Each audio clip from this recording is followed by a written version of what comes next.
인간이 지을 수 있는 죄는 많지요. 인간이 지을 수 있는 죄가 종류로 따지면 어마무시합니다.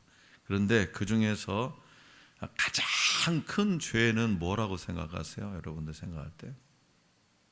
막 연쇄살인범? 그런 거 아니에요. 인간이 가장 지을 수 있는 가장 큰 죄는 뭐냐? 뭘까요? 그렇죠. 하나님을 부인하는 겁니다. 하나님의 존재를 부인하는 것, 이것이 인간이 지을 수 있는 가장 큰 죄예요. 그런데 대체적으로 이 죄를 뭐라고 하냐? 많은 사람들이 당신 종교가 뭐예요? 그러면 나 무신론이요. 이게 무신론이요. 무신론이라는 것이 무슨 뜻인지도 모르고 단순하게만 생각해. 종교가 없어. 나는 종교가 없다니까. 이거 단순한 생각이 지극히. 그런데 뭐예요 이게? 인간이 지을 수 있는 가장 큰 죄가 뭐예요? 무신론입니다. 무신론이에요. 왜냐? 무신론은 하나님을 향한 공개적이고도 전면적인 반역이, 하나님의 자리에 인간을 올려놓으려는 시도, 이게 뭐냐? 무신론입니다. 나는 아무런 신을 믿지 않아. 그래, 나는 그냥 이 땅에서 나만 존재할 뿐이야. 자, 그 중에서도 가장 보편적인 무신론이 뭐냐? 진화론이죠. 진화론. 많이 있는데, 무신론의 종류가 또 많이 있는데 그 중에서 가장 보편적인 무신론이 진화론이에요. 이 진화론은 모든 것이 저절로 우연히 된 것이라고 생각합니다. 따라서 인간이나 짐승이나 이 지구상에 존재하는 모든 생명체의 가치를 동일선상에 두는 거죠. 인간을 제외한 다른 존재들을 인간의 위치로 끌어올리는 것이 아니라 인간을 다른 존재들과 같이 끌어내리는 굴욕적인 일임에도 불구하고, 그죠? 호모 사피엔스니 원인이 이렇게, 그거 보면 우리가 따져보면 그렇게 보면 그렇게 인간을 다른 존재들과 같이 끌어내는 굴욕적인 일임에도 불구하고 이런 시도와 이론이 주목받는 이유는 뭐냐? 그것이 과학이라는 껍데기를 덮어 쓰고 있기 때문이에요. 과학이라는 껍데기. 그래서 도덕과 윤리라는 안전장치로 스스로를 보호해온 인간은 과거보다 더 많은 죄에 노출되고 더 많은 유혹을 받게 되었습니다. 다른 피조물과 동일한 가치를 지니기 때문에 동일하게 본능에 충실해도 된다는 거죠. 본능적이야. 본능. 하나님이 존재하지 않고 심판도 물론 없기 때문에 내가 하고 싶은 대로 해도 됩니다. 그런데요, 그 하고 싶은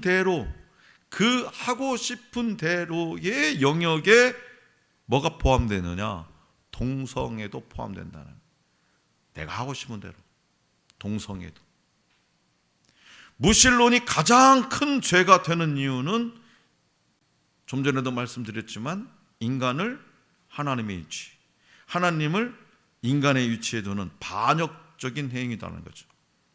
하이델베르그 요리문답은 이러한 무신론의 도전에 직면한 성도들이 믿음을 지키도록 돕는 안전장치임과 동시에 하나님이 만물의 창조주시며 만물을 운행하시고 다스리시는 가운데에 우리의 삶에 주도적으로 개입하시면서 당신의 뜻을 이루어 가신다는 사실을 가르쳐주는 핵심 진리입니다.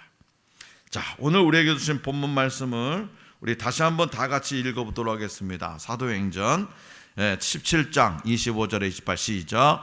또 무엇이 부족한 것처럼 사람의 손으로 섬김을 받으시는 것이 아니니 이는 만민에게 생명과 호흡과 만물을 친히 주시는 이심이라.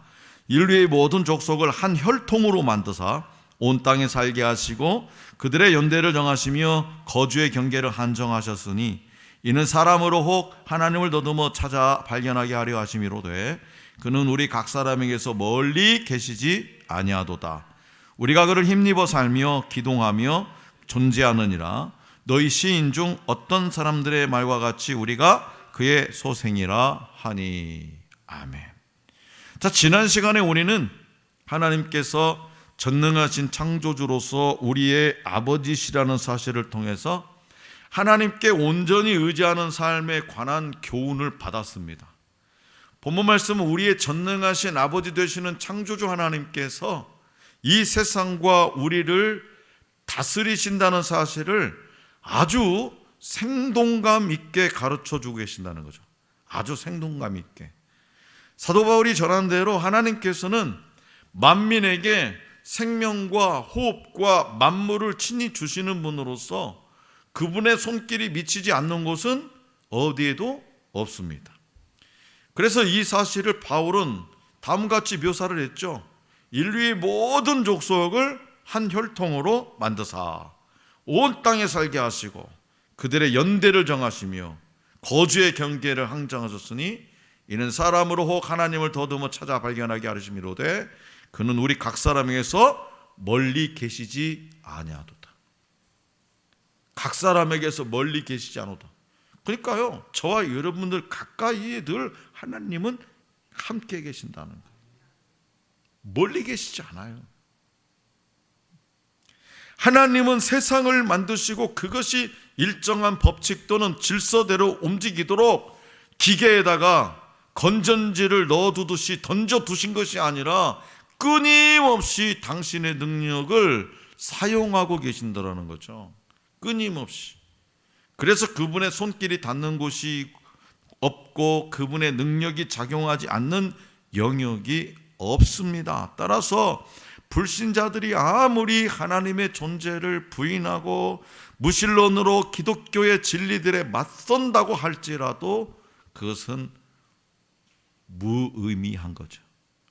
아무리 불신자들이 하나님의 존재를 부인하고 나는 무신론자야 그렇게 얘기해도 뭐요? 기독교 진리에 맞선다고 해도 무의미해요. 어떤 이들은요 이런 얘기하죠. 우리가 전도할 때는 만약에 말이야 하나님이 진짜 존재한다면 지금 당장 여기 지금 나타나 보라고 해봐. 나타나봐. 그럼 나 믿을게. 하나님이 당장 내 눈에 보이면. 그래서요 막 나타나지 않으면 막 뭐라고 해요? 거봐! 하나님 안 계시잖아. 안 계시잖아. 안 나타났잖아. 그러나 아무리 하나님을 저주하고 아무리 조롱해도 하나님은 살아계시고 지금 이 시간도 우주 만물을 운행하고 계십니다. 그것이 믿어지지 않으면 우리가 오늘 이 시간에 여기 앉아 있을 이유가 전혀 없습니다. 그것이 믿어지지 않으면. 지금 당장 하늘에서 벼락이 떨어지거나 사고로 죽음을 당하지 않는다고 해서 하나님이 계시지 않는 것이 아닙니다. 사랑과 자비가 많으신 하나님, 노하기를 더디하시는 인자와 긍휼의 하나님께서 그를 불쌍히 여기셔서 회개할 기회를 더 주시고 계신 것 뿐이에요. 일종의 뭐예요? 유예 기간을 주고 계시는 거죠. 그런데 사람들은 하나님의 인내와 자비를 경험하면서도 그 인내와 자비 덕분에 자신들이 살아 숨쉬면서도 하나님의 존재를 부인하는 일에 자신의 생명과 시간과 호흡을 소모하면서 무의미한 인생을 이어가고 있더라는 거죠. 그러나 그들이 진정으로 모르는 것이 있어요. 하나님께서 그들이 생각하는 것처럼 계시지 않거나 혹은 멀리 계신 것이 아니라는 거예요. 멀리 계신 것이 아니라는 거예요. 심지어 하나님께서는 모든 사람의 뭐요? 이게 뭐요? 머리털 하나까지도 세신 바 되시는 전지하시고 전능하신 하나님이십니다. 머리카락 여러분의 자신 머리카락 세봤어요? 그래서 우리의 모든 일에 주도적으로 개입하시고 다스리시고 우리의 호흡과 생명력까지도 끊임없이 공급하고 계신 참으로 우리와 가까이 계신 하나님이심을 우리는 믿으시기 바랍니다. 자, 하이델베르그 요리문답 제27문은 이러한 하나님의 손길과 다스리심, 능력과 권세, 죄악된 인간을 향한 무한한 긍휼과 인내와 자비 등을 요약적으로 가르쳐주고 있습니다. 자, 27문을 우리 다 같이 읽어보겠는데요. 제가 문제, 여러분은 답입니다. 제 27문, 하나님의 섭리란 무엇입니까? 시작. 섭리란 하나님의 전능하고 언제 어디나 미치는 능력으로 하나님께서 마치 자신의 손으로 하듯이 하늘과 땅과 모든 피조물을 여전히 보존하고 다스리시는 것입니다. 그리하여 잎새와 풀, 비와 가뭄, 풍년과 흉년, 먹을 것과 마실 것, 건강과 질병, 부와 가난, 참으로 이 모든 것이 우연이 아니라 아버지와 같은 그의 손길로 우리에게 임합니다. 아멘. 이 넓고 무한한 우주의 구석구석에 언제나 미치는 하나님의 손길, 그 다스리심의 사역을 신학적인 용어로 섭리라고 부릅니다. 섭리, 하나님의 섭리. 하나님의 섭리는 뭐냐? 하나님의 손길이에요. 이 우주 만물 구석구석에 미치는 하나님의 손길, 이게 뭐냐? 섭리예요. 그래서 27문답에서 고백한 것처럼 섭리는 하나님께서 이 세상을 다스리시는 방식 또는 수단으로서 하나님께서는 하늘과 땅과 모든 피조물을 여전히 보호하고 다스리십니다. 그런데 이 모든 일을 하나님께서 마치 자신의 손으로 하듯이 행하고 계신다는 거죠. 이런 이야기가 있습니다. 어떤 수탉 한 마리가 매일 새벽마다 울었어요. 꼬꼬닥 꼬꼬꼬꼬꼬 막 울었어요. 새벽에 닭이 울고 나면 어떤 일이 일어남죠? 그렇죠. 동이 트고 해가 떠오릅니다. 이 수탉은요, 자신이 울고 나면 반드시 해가 뜬다는 사실을 발견했어요.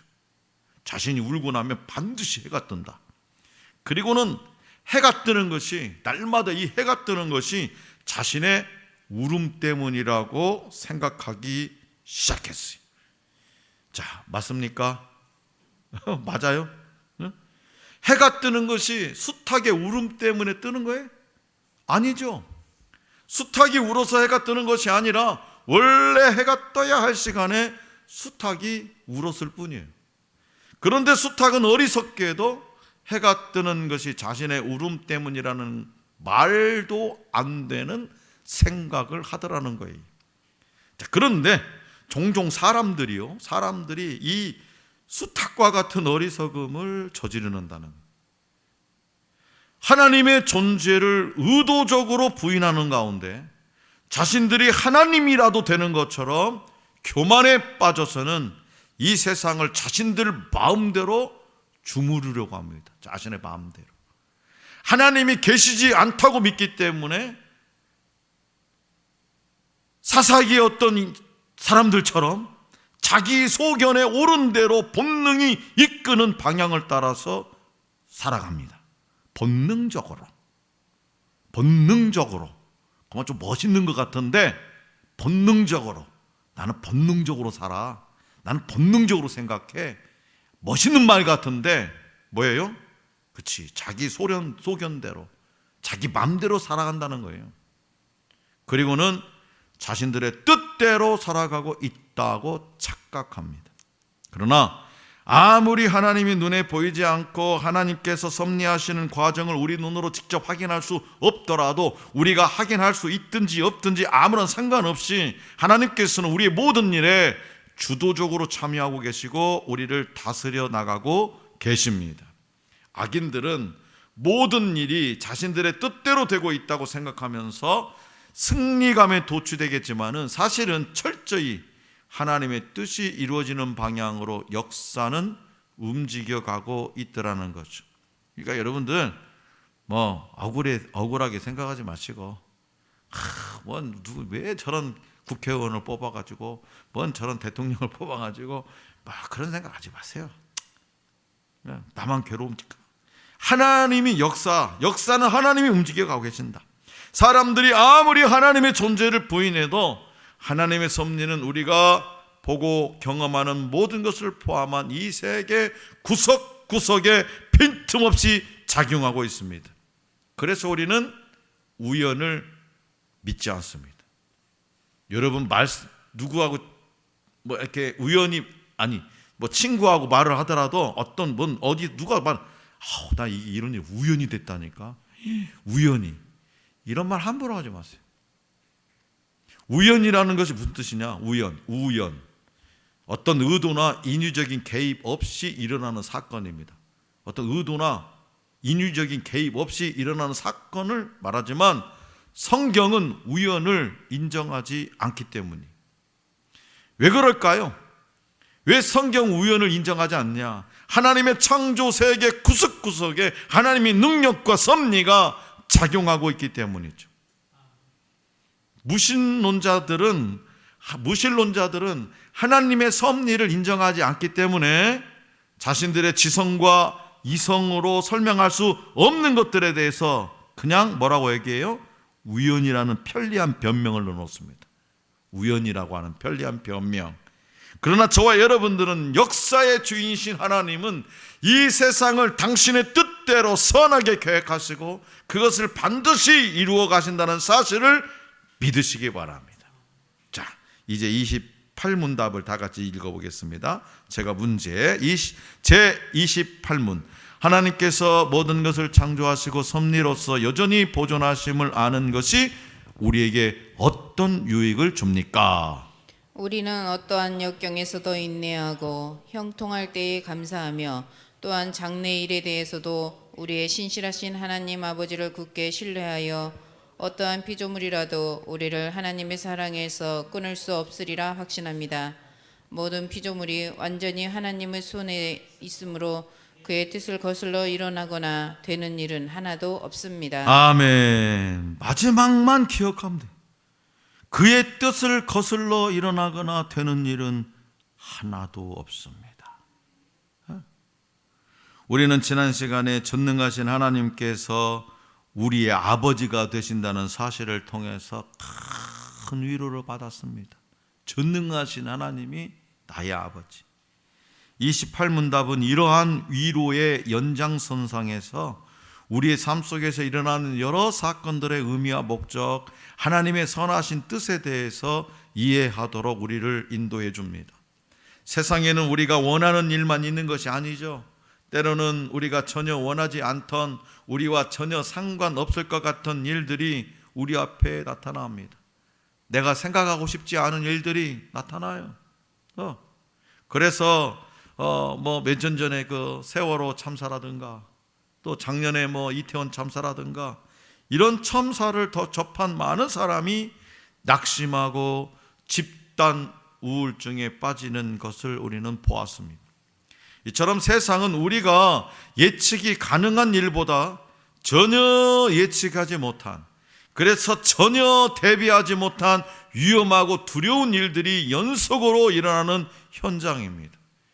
최근에 제가 개인적으로 참 안타깝게 생각하고 마음 쓰면서 기도하면서 보는 뉴스가 있는데, 할머니가 손자를 태워 갔는데 급발진이 사고 나서 차가 막 급발진해가지고 사고하는데 할머니는 살았는데 손자는 죽어버렸어요. 그런데 지금 국과수에는 이게 급발진이 아니라는 거예요. 급발진이 할머니의 운전 부족으로 사고가 났다는 거예요. 그래서 그 가족들이 지금 모든 것을 다 걸고 지금 재판을 하고 있어요. 이 국과수 수사가 잘못됐다, 부실했다.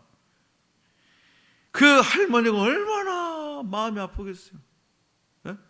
그 손자 태우고 지금 케어하다가 뒤에 동영상 제가 봤거든요. 강원도인가 어디서 인제인가 어딘가 난 건데 이런 일들이 이게 계획적으로 생긴 일이냐고요. 전혀 생각하지 않는 일들이 우리의 삶 속에 비일비재에 일어나는 거죠. 우리의 인생 앞에 어떤 일들이 벌어질지 모르죠.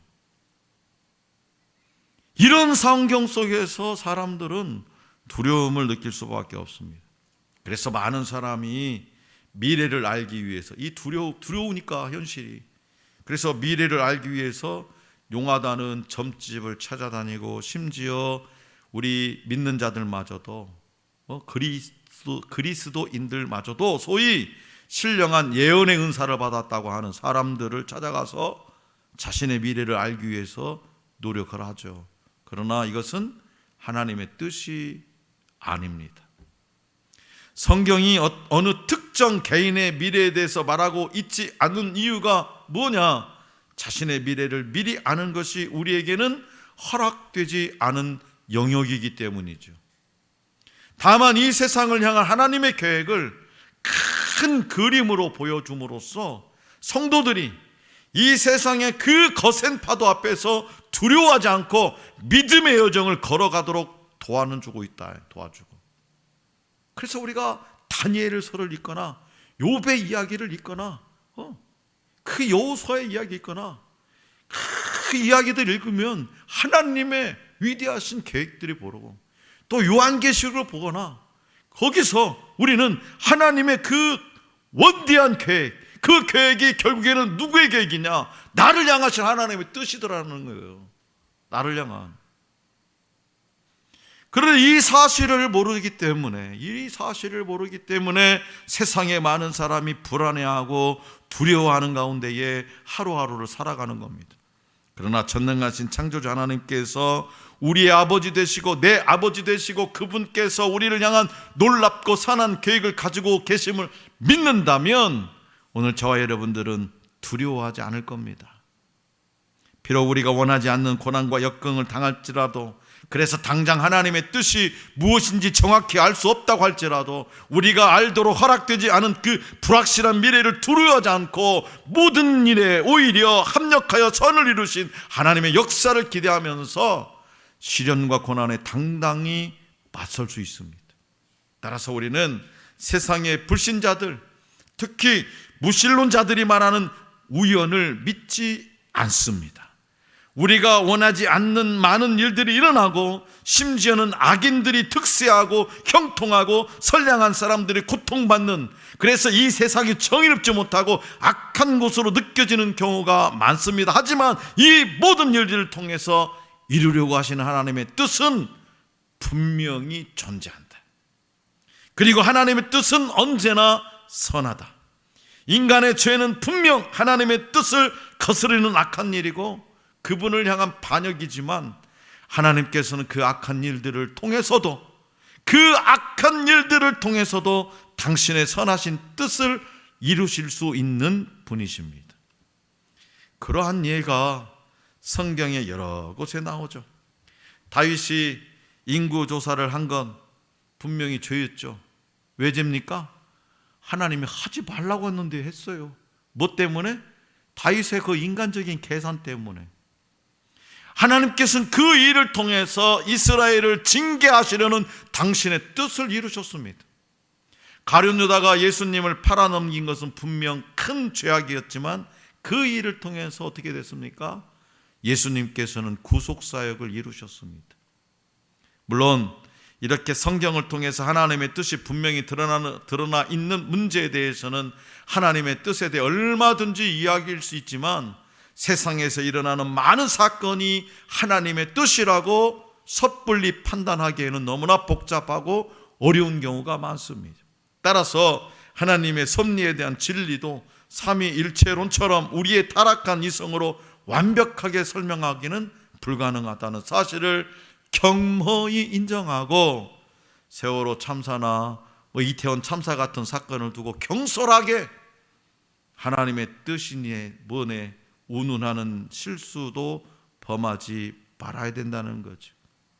다만 우리는 이 정의롭지 못하고 악한 세상을 보면서 절망하지 않고 오히려 그 뒤편에 숨겨진 하나님의 뜻이 무엇인지를 바르게 분별하기 위해서 노력해야 됩니다. 그리고 우리를 통해 당신의 뜻을 이루시고 영광 받으실 하나님을 신뢰하면서 그분이 주신 하늘의 평안을 누리면서 눈물 골짜기 같은 이 땅의 삶을 승리하며 살아가야 하는 거죠. 자, 사랑하는 성도 여러분, 무신론자들은 그토록 전지하시고 전능하신 하나님께서 이 세상을 창조하시고 다스리시는 왕이심을 인정하지 않으려고 부단히 애씁니다. 심지어 자신들이 하나님의 자리에 올라서 보려고 끊임없이 노력하고 있습니다. 그러한 교만이 극에 달한 시대에 우리는 살고 있더라. 그래서 자신들의 이성과 지식으로 설명할 수 없는 문제들에 대해서 우연이라는 편리한 회피책을 마련해 두고서 하나님의 존재를 애써 부인하고 있습니다. 어제도 우리 노예 목사님들 한 6분이서 저희 교회에서 저녁에 커피 한잔 했어요.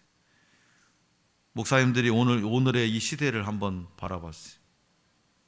목사님들이 지금 이 시대가 성경에서 그대로 기록된 이 말세의 징조들이 다 나타나고 있다. 그럼 이게 우연이냐? 세상 사람도 우연이라고 하겠죠. 지진이 일어나고 전쟁이 하고 여러 가지 사건, 여기저기서 자기가 메시아라 하고 이단들이 들끓고, 무신론자들은 우연이라고 하지만 한결같은 목사님들은 뭐라고 얘기했어요? 성경에 기록된 하나님이 말씀하신 이 말세의 징조가 그대로 나타나고 있다. 그럼 뭐 해야 될까요, 우리가? 뭐 해야 될까요, 우리가? 이 마지막 때. 자, 우리는 확실히 압니다. 저렇게 하나님을 부인하는 저들의 입술이 움직일 수 있는 것도 하나님의 섭리 때문이라는 거죠. 하나님께서 저들에게도 생명을 공급하시고 유지해 주시기 때문에 저들은 하나님께서 주신 생명과 입술을 가지고 하나님께서 주시는 공기를 호흡하면서 하나님을 부인할 수 있는 거예요. 하나님께서 당장 그들에게 심판을 주시지 않으시는 이유는 단 한 가지예요. 단 한 가지밖에 없어요.